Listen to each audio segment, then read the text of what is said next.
in a DLive, where are we? So you can either have a single channel, have a stereo input, or you can link two mono channels controls together. So if we're going to be using stereo channels, let's clear this out here.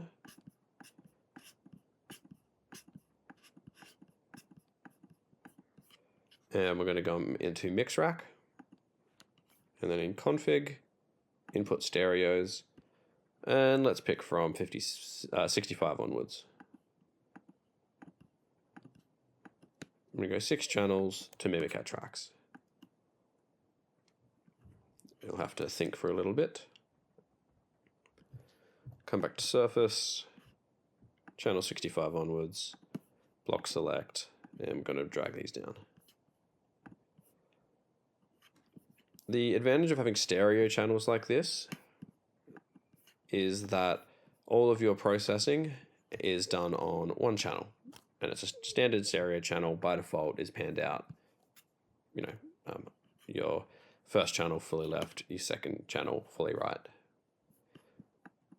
You have all the standard channel controls as you would normally on a mono channel. But the downside, and something to consider, is that you can only have inputs in odd even pairs. So we have our mix rack socket selected as 1, 2. See, when I drag this up, it goes to 3, 4. So we can't actually pair inputs 2 and 3 on a stereo channel. This can be fine if you're dealing with, if your patch accommodates your stereo channels like this. So you've got, let's say, input 25, 26 is your, is this first stereo channel, so on and so forth. Problem is, a lot of the times patches don't really accommodate this, and it can be a pain when you're dealing with festivals, having to patch things, having to skip channels and patch things in a way that it works with odd even pairs. With ganging, what you can do is, we're back on our mono channels here for our tracks. You can come into ganging, and you have up to 16 different gangs that you can use. So we're going to come into our inputs, and we're going to find our tracks, which is in the second tab here. We're going to say channels, tracks 1 left and right. We're going to link everything besides the pans, because we want to pan these out separately, and hit apply.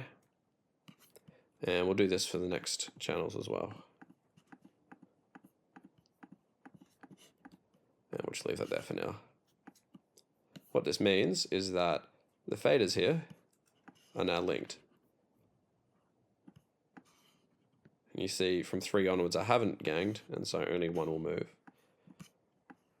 This also means that the processing is linked. So anything that we do on this first channel, say we'll set that to 24 dB, pull it up, click on our second channel, and it's mimicked. If we do this on the unlinked channels, and I'll pull this up to here, you'll see on the other channel it's not. It isn't linked here because we haven't ganged them together. So the benefit of doing it this way is that you can do it with any channels. They don't have to be sequential. If we come back into ganging, you'll see we can link, oh, that's already part of a gang, that we can link 3 left and 6 left if we wanted to. Or you can link multiple channels if you need to. When you're selecting input stereos with the DLive, it stops, freezes your console and can stop audio momentarily. So if this is mid-festival or mid-show and you need to make a stereo channel, you can't really without stopping audio. So ideally you have to do it with the ganging, but obviously keep in mind you only can have up to 16 gangs. So if you need any more than that, you may run into issues.